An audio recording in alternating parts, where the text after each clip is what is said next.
All praises to Yahweh, Bahasham, Yahweh Shai. Double honors to the elders and the apostles of Great Millstone.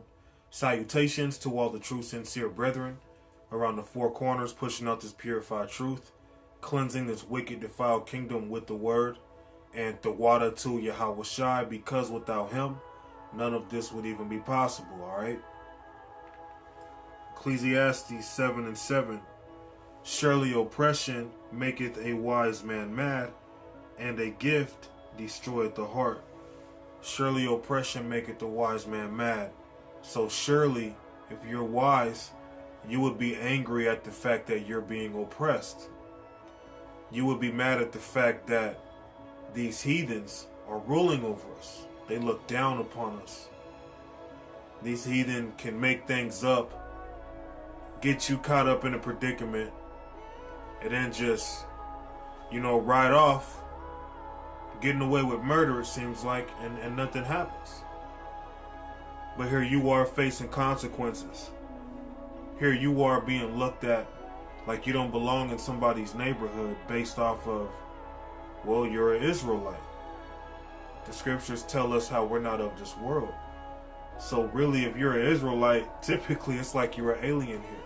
And that's why these heathens, they look at us with disdain, with scorn, with a lot of hate in their heart.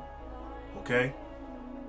But if you're wise, you would be angry at being oppressed. You would be angry at being lower than the heathen. Okay? Because we're, us being oppressed, Esau and these other nations being ahead of us, they didn't gain through honesty. A lot of their gain came through our misery, our downfall. Okay? And a wise man would be mad at that. Surely oppression maketh a wise man mad, and a gift destroyeth the heart.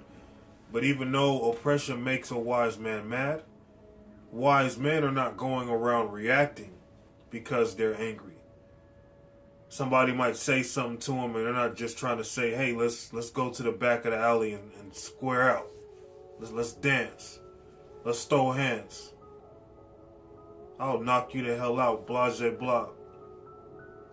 We don't get like that too often, but we're in the flesh. So those moments do come where you just, you go throughout your days, you're calm, you handle everything in the spirit, and then just, one day you wake up, you might even feel okay, but then somehow through your day, you're on the edge, man. And somebody just says something to you and it just totally offends you. And you're giving in to the energy that they're putting out, the negative energy. So then you might start reacting in a carnal way, and you're yelling, and next thing you know, you're wanting to fight them and put your hands on them. And then people from a distance might be looking at you, and then you look foolish. So yeah, we are angry at the fact that we are oppressed, but we carry ourselves a certain way. Okay, that doesn't mean if you lay your hands on me, I'm just going to allow you to lay your hands on me and I'm just going to accept that. That's not what I'm saying, okay? Ecclesiastes 7 and 8. Better is the end of a thing than the beginning thereof. So better is the end of a thing than the beginning thereof. Coming into this world is really a curse. You're actually better off leaving this world. But it's more profitable to us right now to be in this truth, because we have elect brothers out there, brethren and sisters, who we have to wake up. Okay? Better is the end of a thing than the beginning, because you've come into the truth. That's all fine and dandy. But the most important part is, are you going to finish in this truth? Or are you going to run back into the world because, for whatever reason, something persuaded you, something made you turn back, like Lot's wife, okay?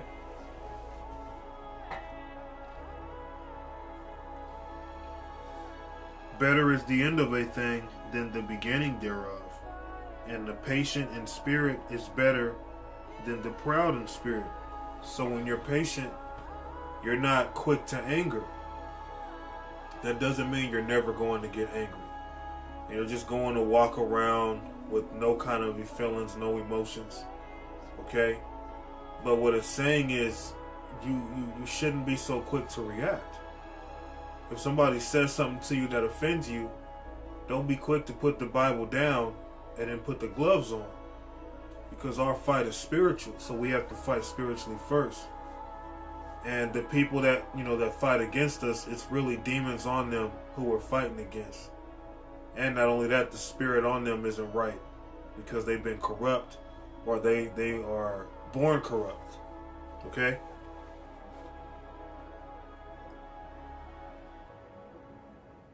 And the patient in spirit is better than the proud in spirit. And when you're proud in the spirit, you're quick to do something. You're quick to react. You're instant. You don't allow the Lord to work through you in your patience, but you try to take matters in your own hand and instantly get physical, instantly cause a scene, kind of like the nigger woman. The nigger woman, the so-called black woman, if you say something to her that offends her, instead of examining and trying to rationalize what you're saying, they instantly want to bark. They instantly have an attitude. But us as men, we have to carry ourselves differently. Alright? We're servants of Yahweh Ba'Shem Yahushai. And I'm going to tell you now, I don't care how patient you are in the spirit, there may come times where, out of nowhere, you just respond, really carnally with somebody because you're just on the edge. You're frustrated. All that buildup, holding back and just being calm with everything can really play a toll on your mind. We're not perfect, but nevertheless, we have to make sure that we don't respond negative with negative instantly. We go to the scriptures. We fight our battles through the scriptures. Okay, and if we're not able to bring out the scriptures to these people, we bring out the scriptures in our mind and we try to live by them and remember that, hey, Yahweh Shai said these things would happen. We're not fighting against these people. We're fighting against way higher things than that. People are lightweight. We're actually fighting against spirits. When you think like that, it helps you out in the long run. Okay?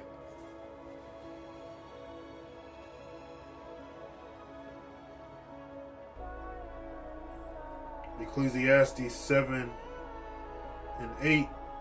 And the patient in spirit is better than the proud in spirit. So it's better to suffer in the spirit than someone who's proud and boastful. Someone who's just so prideful that they're telling you, I'll beat the dog shit out of you, da-da-da-da-da, based off of a reaction. They don't know how the fight's going to turn out, but when you get hasty in the spirit and you start just, saying things out of your mouth, you have to be careful because everything is Lord's will, okay? Ecclesiastes 7 and 9, be not hasty in the spirit to be angry, for anger resteth in the bosom of fools. Okay?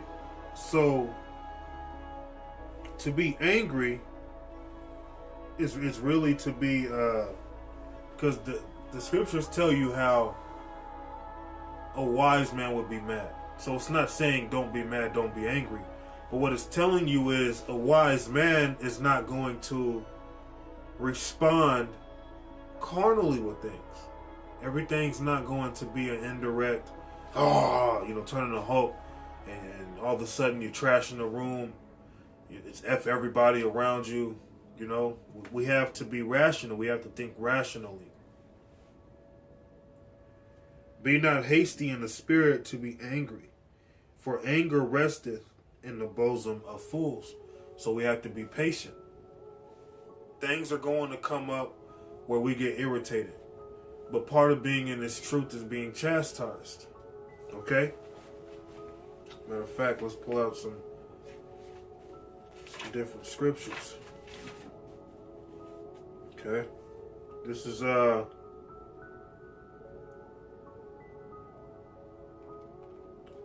Sirach chapter 2, and I'm going to start at the very first verse.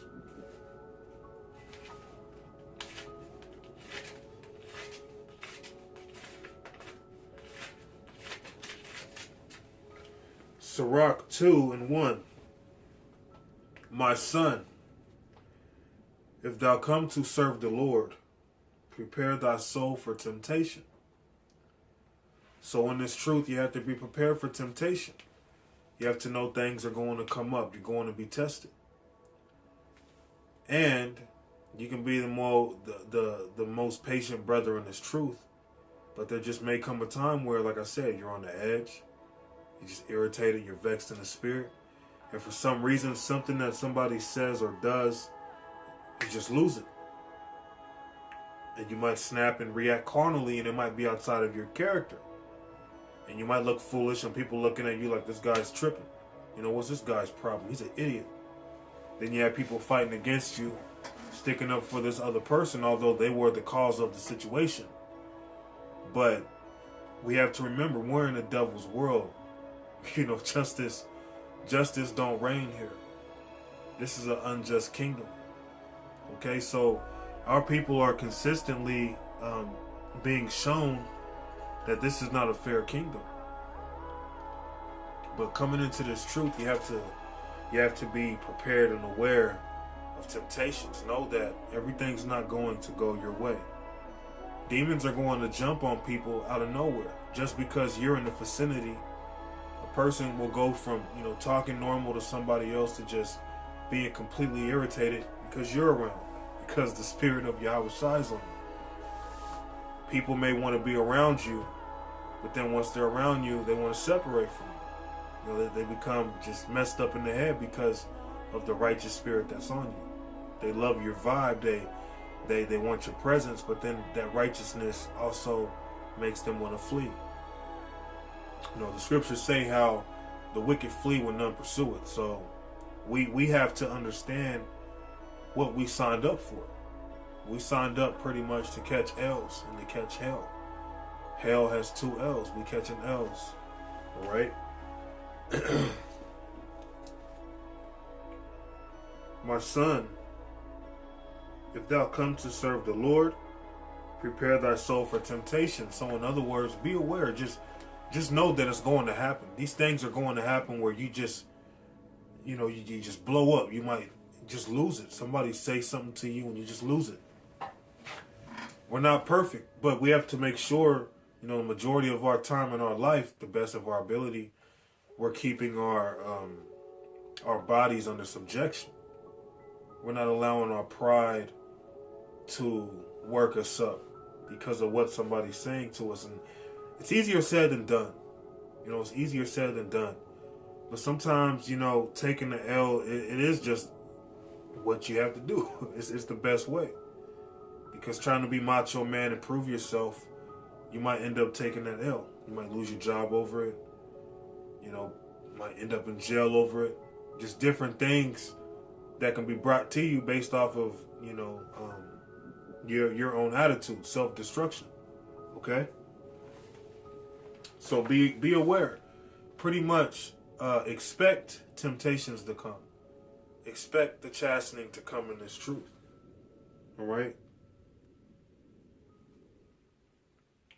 Cleave unto him and depart not away, that thou mayest be increased at thy last end. Whatsoever is brought upon thee, take cheerfully, and be patient when thou art changed to a low estate. So we have to be patient. And we've been changed to a low estate. You come into this truth, people look at you like you're crazy. You don't got the lineup no more, so you're not a part of this world, so you don't look hip. You don't look like you're keeping up with the trends of today. You might look, quote unquote, played out or whatever. Esau's just putting hell on you, 2/3 putting hell on you. You got to go home to a woman that don't really respect you. These are things that we have to deal with, man. Let's face it. we're people. We feel things, but no matter what we go through, we have to understand that Yahweh Ba'ashem Yahushua is there, and he's gonna fight us or fight for us. He gonna fight whatever comes against us, and he's gonna win because he's the one that's bringing it to us, and the one that's bringing it to us is the one that's going to take it away from us. And we have to have faith in that. We have to know these things. Okay.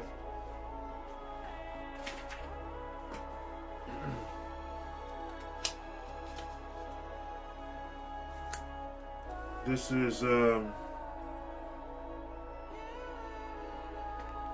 Zechariah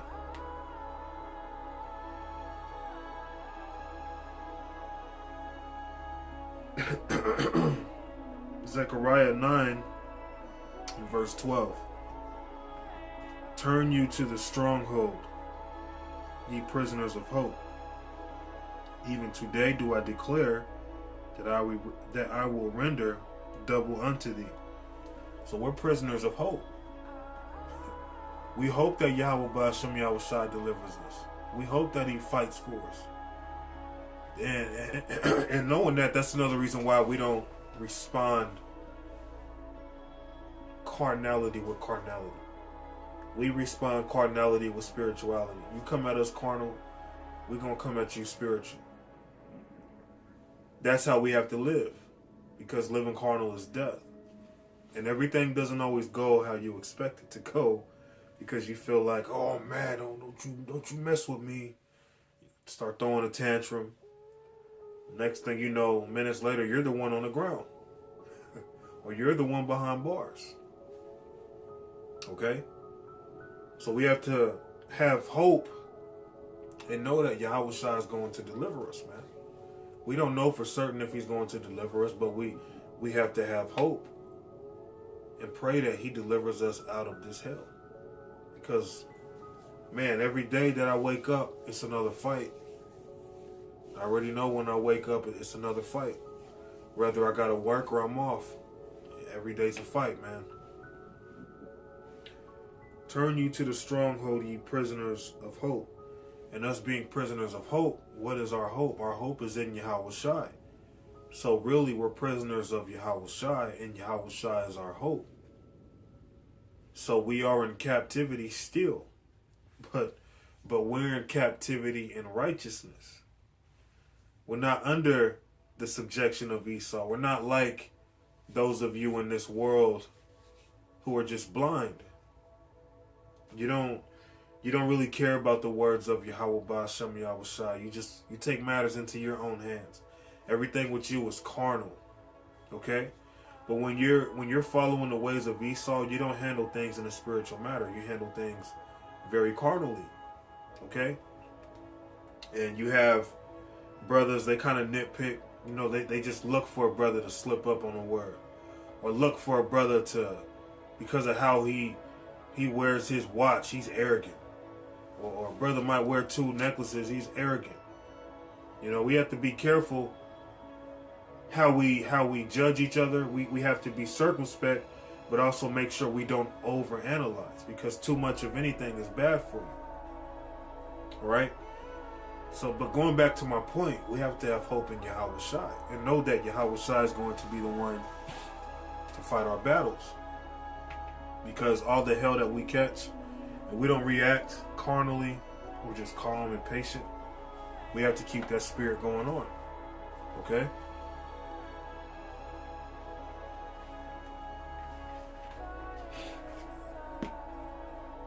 I'll read this one more time.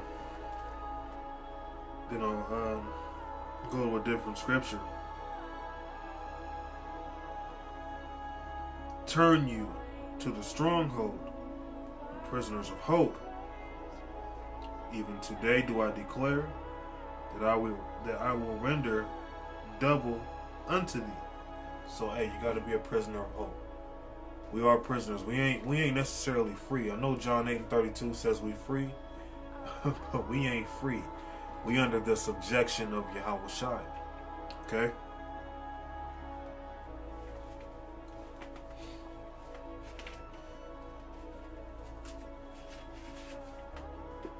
So this is Zephaniah 3 and 8. And this is another reason why we can't, respond how we want to all the time and just want to take matters into our hands and just want to uppercut every person that speaks ill of us. Zephaniah 3 and 8.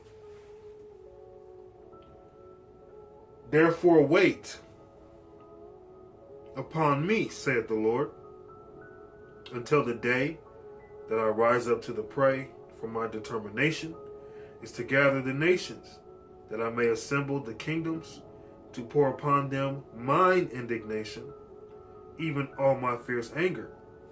So right now we have to wait on the Lord so he can pour out his indignation. He has a righteous anger. He's angry and he's rightfully angry. Okay? So we have to wait on Yahweh Ba'ashem Yahushai before we can, go slay any Edomites, go slay some 2/3. Hey, we got to wait on Yahweh Ba'ashem Yahushai. Because, hell, we don't even know if we 2/3. Okay? So we got to wait on the Lord. Don't take matters into your own hands. Easier said than done. Back in the world, I was kind of half and half. I was easy to get along with. I didn't try to start problems with people, but at the same time, if you wanted to take it there, it'd be like an instant reaction, like, okay, let's take it there. I'm not like that no more, thanks to the spirit of Yahweh Ba'ashem Yahushai. So every day in this truth, we should be growing and getting better.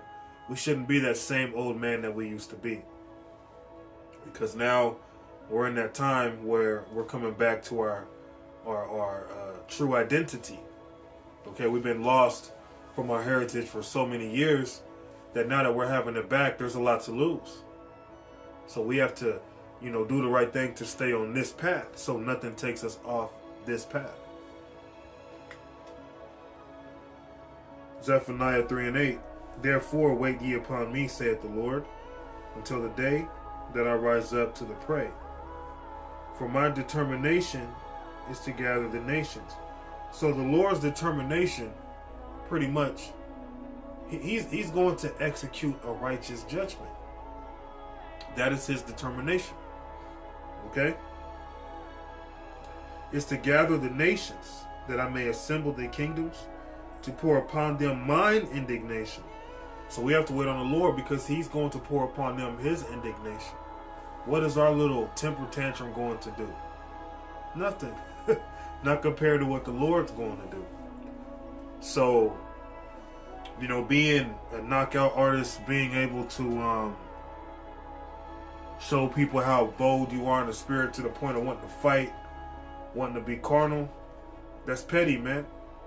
Because the real fight is spiritual. A real man knows that the fight is spiritual. But us being in the flesh, we are going to have those moments where we slip up. And instead of waiting on the Lord, you might react. You might get carnal. You might get physical. But I'll say this. I ain't had a fight in a long time. I've had some moments where it's gotten to the point where I wanted to do something, but I've never gotten to the point where I allowed myself to do it. And that's what we have to build upon. We have to build to be patient, calm, to allow acceptance to take control in our lives. The acceptance of what Yahweh Ba'ashem Yahushai wants for us. And he said to wait, not take matters into your own hands. Okay? And also, being emotional goes back to our mothers. Our mothers taught us how to be impatient, how to just react instantly. Everything has to be a fight. Nothing can be talked out anymore. That's the times we're in right now. Okay? To pour upon them mine indignation, even all my fierce anger, for all the earth shall be devoured with the fire of my jealousy. So we just got to wait on Yahweh Ba'ashem Yahushai to bring them missiles. That's what we waiting on right now, man. And once he brings them missiles, it's a done deal, man. It's a done deal. We're just waiting on the Lord to bring that judgment. We catching hell, we catching all these L's for Yahweh Ba'ashem Yahushai. We taking the L. We taking the low blow. But we are, as our Lord Yahushai, we've been transformed. We've been changed to a low state. So with knowing that, hey, rejoice anyway, because the kingdom of heaven is at hand. Who cares what people say to you? You gotta learn how to be pretty much thick-skinned. You gotta learn how to let things bounce off of you. And you have to always know that everything is spiritual. That person that's probably insulting you or getting on your nerves is probably Satan, man. It's probably Satan. And there's even brothers in this truth who can testify to this. But there's a lot of devils in this truth, man. A lot of brothers in this truth want to see you, me, other brothers fall out. They plan on it. They hope for it. Okay? And although brothers like that make you angry, hey, keep fighting, keep doing the work. There's a job to be done. You know, and Yahweh Shem Yahweh Shai is going to be the one to push us through no matter what. If we be his, there ain't nothing that can take us away from Yahweh Shem Yahweh Shai. But always be wise, you know, with your anger and your decisions, man. Don't be so quick to snap and react. All praises to Yahweh Shem Yahweh Shai. Double honors to the elders and the apostles of Great Millstone. Salutations to all the true sincere brethren around the four corners, pushing out this purified truth, cleansing this wicked defiled kingdom with the word, and the water to Yahweh Shai, because without him, none of this would even be possible. Shalom.